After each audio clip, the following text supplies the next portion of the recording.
Okay, in this video we're going to be looking at Unit 7E, Counting and Probability. So in the previous units we've considered theoretical probabilities in which we could count the possible outcomes either with a simple diagram or by applying the multiplication principle.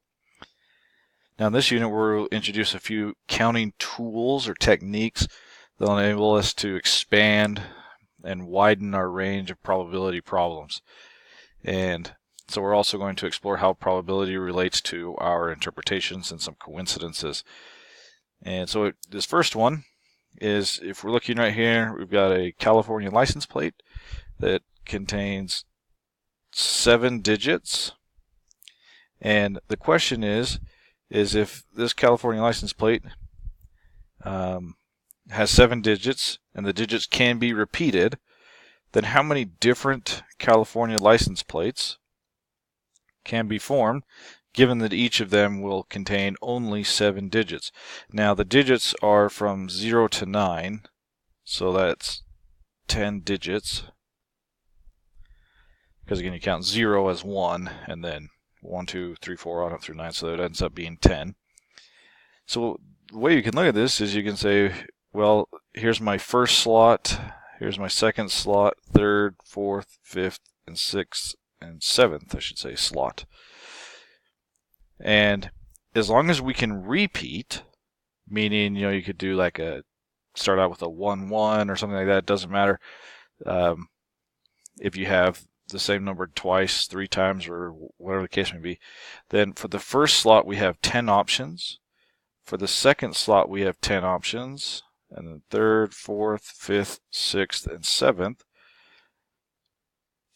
So we have 10 different options for all 7 places, and then the way we would count this up is, if you could imagine, this would be a huge tree. It would have 10 leaves for the first, and then each of those would branch off into 10, and then each of those 10 would branch to 10, and so this will follow our multiplication principle. So this becomes 10 to the 7th different possibilities, or 10 million different possibilities for license plates. And so again, this is an idea of how we can count the number of possible outcomes when we're given an arrangement of numbers. So with the 7 numerals mentioned there are 10 million different possible license plates. Okay, and so the license plate problem involves making the selection for a single group of choices. In this case, the group of choices was numbers 0 through 9. We could have added in there letters of the alphabet, so we could have up to 36 possibilities if you take the numbers and the letters in the alphabet. Or you could say, the first 2 have to be letters and the last 5 have to be numbers. So there's a lot of different ways, but this allows us to count the number quickly. So this type of counting, in which we repeatedly select from the same group of choices, is called arrangements with repetition. Okay, and when we're finding how to count arrangements with repetition, so if we make R selections from a group of n choices, so we had 10 choices, R would have been our 7, then you just multiply that number all the way through, and eventually it just becomes the number of choices raised to the number of times. And that's how many different possible arrangements there are. So again, that's called arrangements with repetitions. Now, we're going to look at an idea called permutations. So we'll set this up with an example here. So suppose you coach a team of 4 swimmers, and you want to know how many different ways can you order these swimmers in a 4-person relay team. Because you can choose any of the 4 swimmers for the first leg. So choose any of the 4 for the first leg. But once you've chosen the first swimmer, you're down to, you have 3 swimmers left to choose from for that second leg. And then once you have, and then we can say, all right, therefore, the number of possible choices for the first 2 legs combined is 4 times 3, because 4 for the first, 3 for the second. But then you still have to choose the next couple of slots, so then you have 2 swimmers to choose from for the third leg, and then your last leg, we only have one choice, whoever's remaining. So the number of possible arrangements can be found by multiplying 4 times 3 times 2 times 1, or 24. And you can see this tree down here, which is much better than I would be able to draw it out. And so, one leg would be A, B, C, and D, or not one leg, but one set of swimmers would be A, B, C, and D. Or another one could be A, D, B, C, or something like that. So there's a lot of different possibilities. It turns out there are 24, and if you'd like to see all 24, they are right here. But again, you've got 6 different possibilities with A, B in the first leg, 6 with B, B in the first leg, 7, and 8. And notice here, that the order in which you select definitely matters, because if you're the swimmer, if you're selected first, you're feeling very different than if you're selected second or third or fourth. I mean, each has its own little strategy. So the order here matters. So when you hear permutation, order is something that will hopefully stick out in your mind. When we're trying to make counting, we'll ask ourselves in these particular questions, does the order matter? So when we're dealing with permutations, whenever all selections come from a single group of items, no item may be selected more than once, and the order of the arrangement matters. Okay, again, order definitely matters. So, if we were looking at this, ABC is considered different than from CBA, because the order in which we select is different. Now, if every member of the group is selected in each possible permutation, then the total number of permutations possible with a group of n items is what we call n factorial, where n factorial is just n times n minus 1, which is the next number down, times n minus 2, times n minus 3, all the way until you get to 2, and then to 1. So let's look at this, and I'll do an example with those factorials as well. But let's take a look at number 30 here. How many anagrams, which are rearrangements of the letters I love math, can you make? Well, if you look at I love math, that contains 9 letters. And what we're basically asked, how many different ways can we rearrange all of these letters? So we need 9 different slots. So that's 4, 5, 6, 7, 8, 9. Once we pick a letter, we cannot pick it again.